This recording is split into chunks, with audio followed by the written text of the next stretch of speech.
Petroleum मसनूआत की कीमतों में इजाफे का ऐलान किया गया था वफाक की तरफ से। तो वफाक ने कहा था अब बाकी किस तरह मैनेज करना है, सब्सिडी किस तरह देनी है, पब्लिक ट्रांसपोर्ट को किस तरह संभालना है, ये सब सूबों की जिम्मेदारी है। अब तमाम ही सूबों ने तकरीबन पब्लिक ट्रांसपोर्ट के किराए ख़त्म कर दिए हैं। हाँ, पंजाब में भी, इस्लामाबाद में भी इनफैक्ट, तो वफाकी हुकूमत समेत सूबाई हुकूमतें जो हैं वो पेट्रोलियम मसनूआत में मोटरसाइकिल सवारों और ट्रांसपोर्टर्स को सब्सिडी देने का ऐलान कर चुकी हैं। और ये भी आपको बताएं कि सूबाई हुकूमतों ने इसके लिए मोटरसाइकिल की रजिस्ट्रेशन फ्री कर दी है और आवाम से कहा जा रहा है कि पेट्रोल बचाने के लिए ज़्यादा से ज़्यादा जो है वो पब्लिक ट्रांसपोर्ट इस्तेमाल करें और कारपूलिंग करें। ये सारी जो एडवाइजरी है ये मोटरसाइकिल रजिस्ट्रेशन और मोटरसाइकिल ट्रांसफर जो अपने नाम पे है ना, ये भी फ्री कर दिया गया, पंजाब में भी कर दिया गया है, यहाँ भी सुना है। कर लेना, फायदा उठाएं। सो फौरन अगर आपके नाम पे बाइक नहीं है तो अपने नाम पे बाइक कराएं, ताकि जब ये सब्सिडी बाकायदा मिलना शुरू हो तो आपको कोई परेशानी ना हो।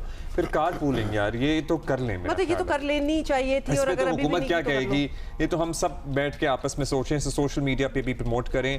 वज़ीर आला हसन मुराद अली शाह ने कल हुकूमती प्लानिंग से आगाह किया, सुनिए वो क्या कह रहे थे।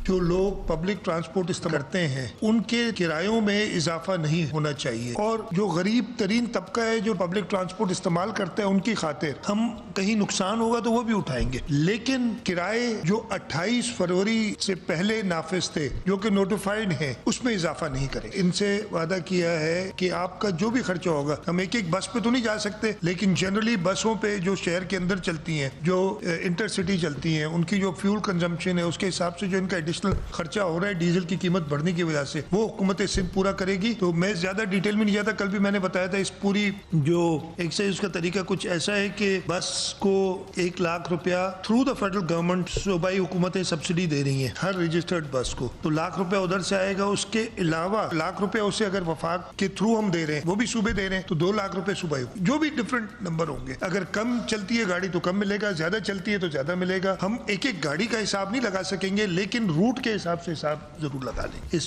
पे सबने इत्तेफाक किया है। इस पर ज़रा बात कर लेते हैं कि क्या इत्तेफाक हुआ है, किन चीज़ों पे इत्तेफाक हुआ है। ज़ाहिर है ये समझना ज़रा मुश्किल होता है काम आदमी के लिए, लाख रुपए किसको मिलेंगे, कैसे मिलेंगे। फिर सिंध में पब्लिक ट्रांसपोर्ट क्या फ्री। कामरान रज़ी हमें ज्वाइन कर चुके हैं इन द स्टूडियोज, हमारे साथ ही हैं, और नादिर नबील कबूल ने भी हमें ज्वाइन किया है, तर्जुमान सिंध गवर्नमेंट के। सो कामरान भाई, क्या फार्मूला तय हुआ है, किस तरह से यहाँ मुख्तलिफ तबकात को सब्सिडी दी जाएगी? देखें, सबसे पहले तो सिंध में मेरे ख्याल में चीफ मिनिस्टर सिंध पहले चीफ मिनिस्टर थे जिन्होंने बाकायदा तौर पर मीडिया को बुलाया और जुमे के दिन उन्होंने तफसीलात से आगाह किया कि क्या प्राइम मिनिस्टर ऑफिस में जो भी मीटिंग्स हुई थी उसमें फिर क्या डिसीजंस लिए गए। तो सिंध ने आगे बढ़ के सबसे पहले ये ऐलान किया कि भाई जो सिंध में मोटरसाइकिल्स हैं उनको एक तो सब्सिडी दी जाएगी पेट्रोल पे, और मोटरसाइकिल की रजिस्ट्रेशन को जो था उसको उसमें भी रियायतें दी हैं, और जो ट्रांसफ़र है उसको फ्री कर दिया गया है। और मोटरसाइकिल के लिए उनका ये कहना है कि तकरीबन सिंध में मोटरसाइकिल्स की तादाद सबसे ज़्यादा है, 6.5 मिलियन, मतलब कोई 65 लाख से ज़्यादा सिंध में मोटरसाइकिल रजिस्टर्ड है।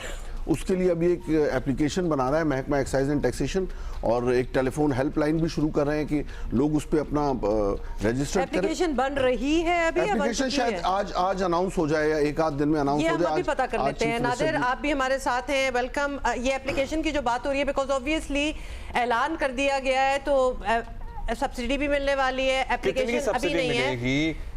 कितने लीटर पे मिलेगी, किस किस को कैसे मिलेगी?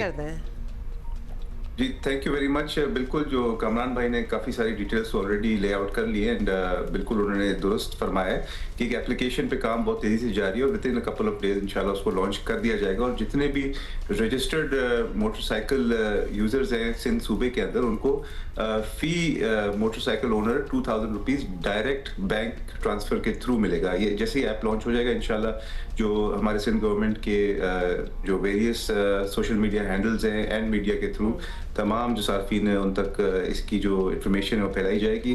15 दिन का एक लीनियंसी पीरियड भी दिया जा रहा है, ताकि जितने भी ऐसे मोटरसाइकिल राइडर्स हैं जिनके नाम पर अभी इस वक्त bikes Nadir, in principle, sorry मैं आपको इधर इसलिए रोक रही हूँ कि ताकि हम एक एक करके बात कर लें। इन प्रिंसिपल बड़ी अच्छी बात है, लेकिन ये ऐप अभी बनी नहीं है। जब ऐप बनेगी तो फिर लोगों को पता चलेगा, मतलब how long is it all going to take. क्योंकि ऐप में थोड़ा सा ग्लिचेस हो जाते हैं, भी आते हैं। It's not a running thing that has already been used and tested.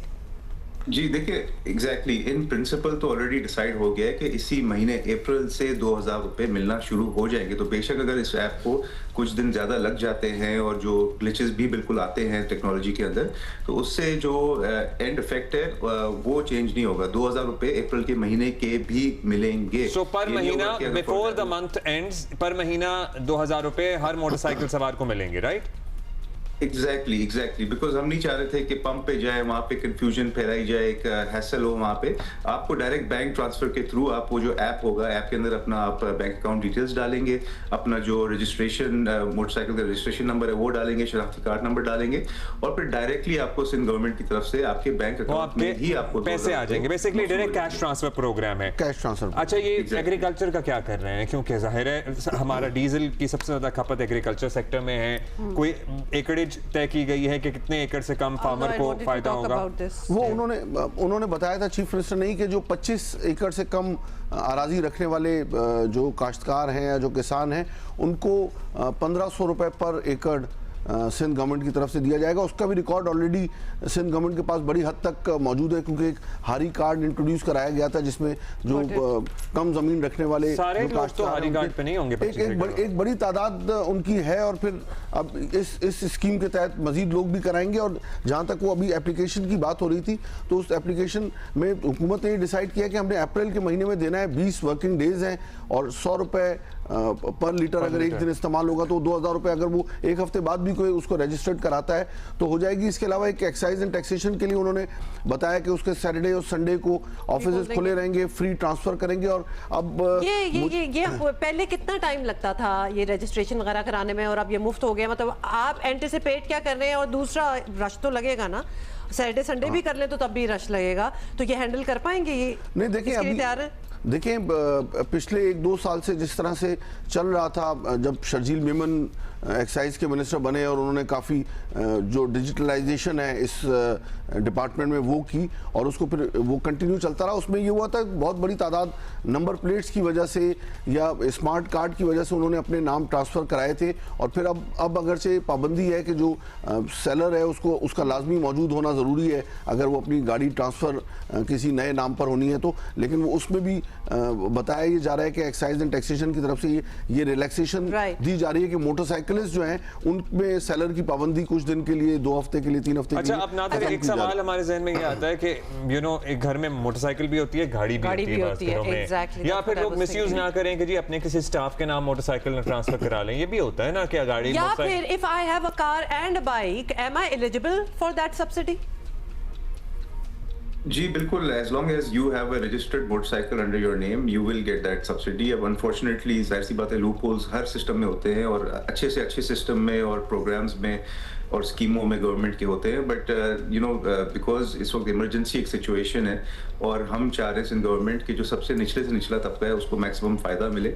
Unfortunately जिस तरह दुनिया के जो डेवलप कंट्रीज है वहाँ पे भी देखा जाता है कि इस तरह के प्रोग्राम्स का गलत फ़ायदा भी कुछ लोग उठाते हैं। उसको कर्टेल करने की कोशिश तो की जा सकती है पर 100% उसको कंट्रोल नहीं किया जा सकता। बट फोकस हमारा यही है कि जो हमारे मोटरसाइकिल सार्फिन है जो ऑब्वियसली डेली उनको ऑफिस जाना होता है और ये जो डिफरेंट जो ऐप्स के राइडर्स होते हैं, फूड डिलीवरी सर्विसेज के राइडर्स होते हैं, वो जाहिर सी बात है उनको सबसे ज़्यादा बर्डन फेस करना पड़ा है इंक्रीज फ्यूल प्राइसेस की वजह से। तो उनको हमने मैक्सिमम रिलीफ प्रोवाइड करना है और अनफॉर्चुनेटली अगर कोई इसका फायदा ऐसा शख्स उठा ले, क्या तय हुआ है? मतलब फूड डिलीवरी राइडर्स एक अलग कैटेगरी है, ट्रांसपोर्टेशन वाली एक अलग कैटेगरी है। मुझे मुराद अली शाह साहब की गुफ्तगू याद है, वो कह रहे थे जो खाना ऑनलाइन ऑर्डर कर सकता है वो गुर्बत की लकीर से ऊपर है तो उसका बोझ वही उठाएगा। क्या तय हुआ है इस पे कामरान साहब? बिल्कुल ऐसा आप दुरुस्त कह रहे हैं कि कल ये सवाल भी हुआ था कि जो डिलीवरी राइडर्स हैं फूड डिलीवरी के लिए, उनके लिए कोई तो उस पर मुराद अली शाह साहब ने अपनी मिसाल देते हुए कहा कि अगर मैं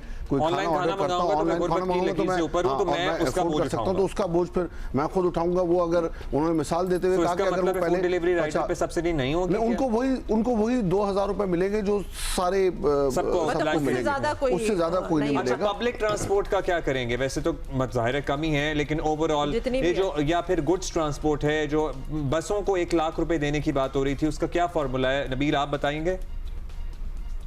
देखिए ये एग्जैक्ट डिटेल जिस तरह मुराद अली शाह साहब ने खुद फरमाया कि वो डिटेल्स फाइनलाइज हो रहे हैं और आई थिंक आज हो जाएंगे और ये एक बहुत बड़ी अचीवमेंट है सिंध गवर्नमेंट की कि जो ऑब्वियसली ट्रांसपोर्टर्स बार बार एक तरह से थ्रेटन कर रहे थे कि हम स्ट्राइक करेंगे या फेयर्स बढ़ा देंगे और ऑब्वियसली जो अगेन जो पब्लिक ट्रांसपोर्ट यूज़ करती है वो यूजुअली वही लेबर तबका या मजदूर तबका या ऐसे लोग होते हैं जो बिलो द पॉवर्टी लाइन होते हैं, तो उनको इम्पैक्ट से बचाने के लिए ये एक बहुत बड़ा ब्रेक थ्रू है सिंध गवर्नमेंट का कि ट्रांसपोर्टर्स की जो एसोसिएशन के साथ एक एग्रीमेंट इन प्रिंसिपल रीच कर लिया है कि फेयर्स नहीं बढ़ाए जाएंगे। तो ये इंटरसिटी ट्रांसपोर्ट की बात कर रहे हैं नादिर, उस पर भी मिलेगी रिलैक्सेशन?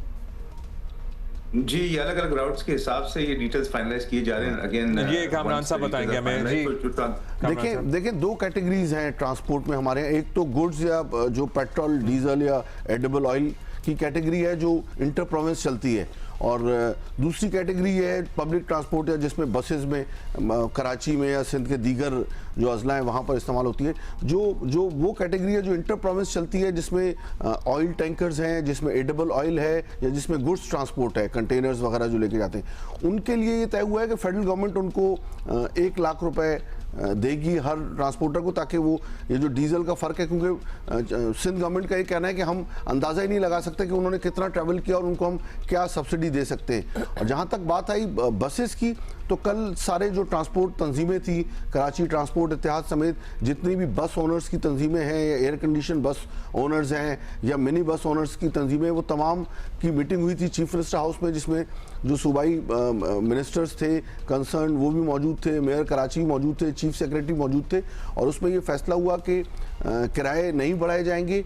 1 लाख रुपया इन तमाम बसेस के जो मालकान हैं इनको, इनकी गाड़ियां अगर रजिस्टर्ड होंगी और ये टैक्स पे कर रहे होंगे अपना रेगुलर जो मोटर व्हीकल टैक्स है, अगर ये पे कर रहे होंगे तो इनको 1 लाख रुपए फेडरल गवर्नमेंट की तरफ से मिलेगा। और फिर रोज़ाना चूंकि इनका एक अंदाज़ा लगाया सिंध गवर्नमेंट ने इनके रूट परमिट्स के हिसाब से कि इनको 8,000 रुपये के करीब जो फर्क डीजल का आएगा वो गवर्नमेंट दे देगी। उसमें स्कूल वैन्स का भी बात हुई थी कल, क्योंकि बहुत बड़ी तादाद बच्चों की, लाखों बच्चे हैं जो स्कूल वैन्स में जाते हैं और स्कूल वैन्स की तरफ से ये बताया गया कि स्कूल्स, नादिर, हम जितने भी एनर्जी एक्सपर्ट्स, फाइनेंशियल एक्सपर्ट से बात कर लें, वो कह रहे हैं जब तक हम ये नहीं समझेंगे कि इस वक्त energy conservation can be a best friend, हम जो मर्जी कर लें हम इससे नहीं निकल सकते। सो एनर्जी कंजर्वेशन के लिए जाहिर है हम स्कूलों का फैसला करें कि 3 दिन जाना है, चाहे एक्सटेंडेड टाइम कर लें, दफ्तरों का करें और दुकानों का भी करें कि हमने 6 बजे दुकानें या 7 बजे बंद करनी है, रेस्टोरेंट्स हमने 10 बजे बंद करने हैं।